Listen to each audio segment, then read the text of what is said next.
సునీత గారు బ్యూటీకి కైండ్నెస్ కి ఎప్పుడు కూడా లింక్ ఉండరు.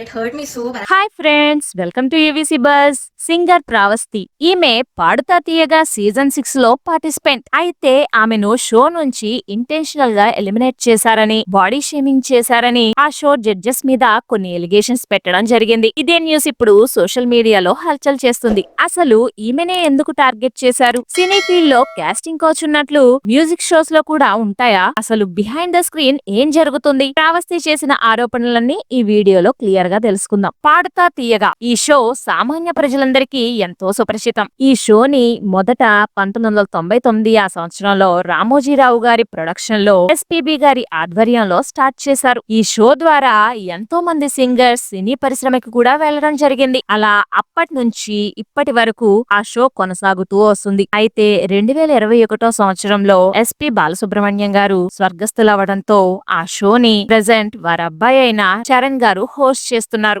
ప్రస్తుతం ఆ షోకి సునీత గారు, చంద్రబోస్ గారు, ఇంకా ఆస్కార్ విన్నర్ అయిన కీరవాణి గారు జడ్జెస్ గా వ్యవహరిస్తున్నారు. వీళ్ళు తనని బాడీ షేమింగ్ చేశారని, అక్కడున్న క్యాస్ట్ తో సహా అందరూ చీడపురుగులా చూశారని ఆమె ఆరోపించింది. అసలు అందులో నిజమెంత?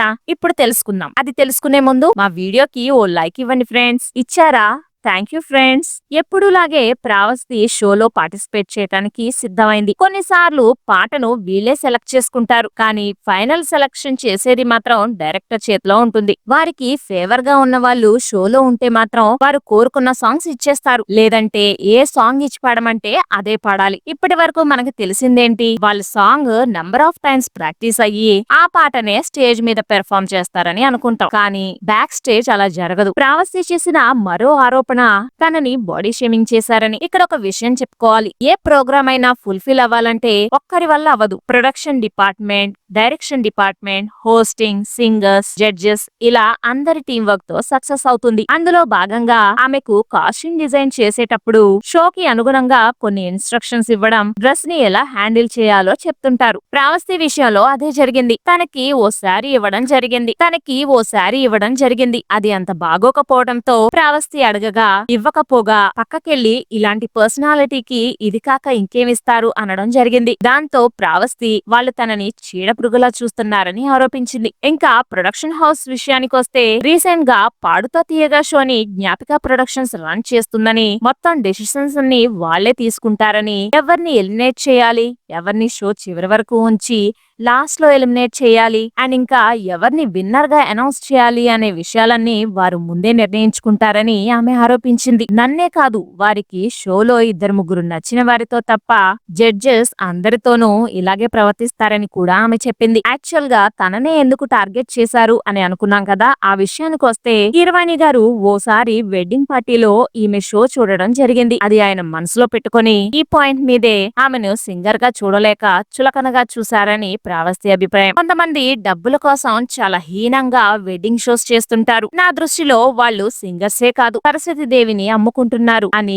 ఆమెను చూస్తూ కీరవాణి గారు మాట్లాడడం జరిగిందట. అయితే ఎస్పీ బాలసుబ్రహ్మణ్యం గారు ఉన్నప్పుడు ఇలా జరిగేది కాదని, అంతా పగడ్బందీగా ఉండేదని ఆమె చెప్పడం, మరి వారి కొడుకు చరణ్ గారు ఉన్నారుగా అని అడిగితే ఆయన ఉన్నారంటే ఉన్నారు, కేవలం హోస్టింగ్ వరకు మాత్రమే ఆయన బాధ్యత, ఇవన్నీ ఆయనకు తెలియదని చెప్పారామె. ఇక సింగర్ సునీత గారి విషయానికి వస్తే ప్రావస్తి సాంగ్ పాడితే ఆమెకు అస్సలు నచ్చదని, ప్రతి రౌండ్ లోనూ సునీత గారు ఆమెకు నెగటివ్ కమెంట్సే ఇచ్చారని, ప్రావస్తి స్టేజ్ ఎక్కగానే సునీత గారు ఫేస్ అదో రకంగా విసుగ్గా పెడతారని, ప్రావస్తి సరిగ్గా పాడకపోయినా స్టేజ్ మీద మేనేజ్ చేసేస్తుందని కీరవాణి సార్ కి నూరు పోసిందని, ఆ మాటలు తాను చెవులారా విన్నానని ప్రావస్తి చెప్పడం జరిగింది. ఇక చంద్రబోస్ గారు లిరిక్స్ తప్పు పట్టేంతగా ఆమె ఏ మిస్టేక్ ఎప్పుడు చేయలేదని, ఆయన ఎప్పుడు నెగిటివ్ గా ఆమెకు కమెంట్స్ ఇవ్వలేదని, కానీ ఎలిమినేషన్ రౌండ్ స్టార్ట్ అవ్వగానే ఆయన అక్కడ నుంచి లేచి వెళ్లిపోయారని ఆమె ఆరోపించింది. జడ్జెస్ అంటే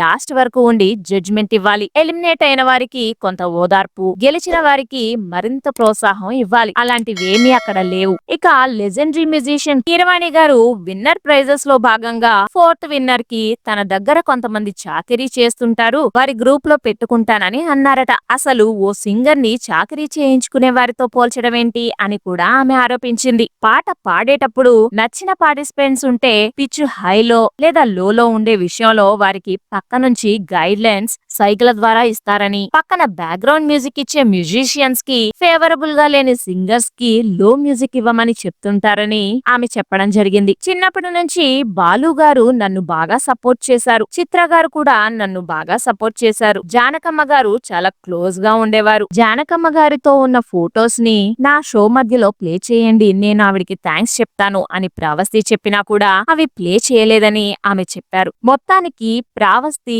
ప్రొడక్షన్ హౌస్ నుంచి జడ్జెస్ వరకు బిహైండ్ ద స్క్రీన్ ఏంటి, తాను ఎంత బాధపడింది వంటి ఎన్నో విషయాల్ని తన కెరీర్ స్పాయిల్ అయిపోయినా పర్లేదని ముందుకొచ్చి చెప్పడం జరిగింది. మొత్తం మీద స్క్రీన్ వెనుక చాలా పెద్ద కథే నడుస్తుందని అర్థమైంది. ఈ వీడియో చేస్తున్నంతసేపు నా మైండ్ లో ఒకటే రన్ అయింది, ఈ ప్రపంచంలో ఏదన్నా సాధించాలంటే టాలెంట్ ఒక్కటే కాదు, లక్ కూడా ఎంతో కొంత ఉండాలని. ఇదంతా చూశాక సింగర్ ప్రావస్తి ఆరోపణలలో నిజం ఎంతుందని మీరు అనుకుంటున్నారు? ఆ జడ్జిలు వ్యవహరించే తీరుపై మీ అభిప్రాయం ఏంటో కామెంట్స్ లో తెలియజేయండి. అలాగే వీడియో నచ్చినట్లయితే లైక్ చేసి షేర్ చేసి సబ్స్క్రైబ్ చేసుకోండి ఫ్రెండ్స్. అలాగే రీసెంట్ గా వెనిలా అనే డాక్టర్ ఫేక్ సర్టిఫికేట్స్ తో అందరినీ మోసం చేస్తున్నారని ఓ న్యూస్ సోషల్ మీడియాలో చక్కర్లు కొడుతుంది. దానికి సంబంధించిన ఇన్ఫర్మేషన్ కూడా మన ఛానల్లో అవైలబుల్ గా ఉంది ఫ్రెండ్స్, వీలైతే ఒకసారి చూసేయండి. Thanks for watching friends.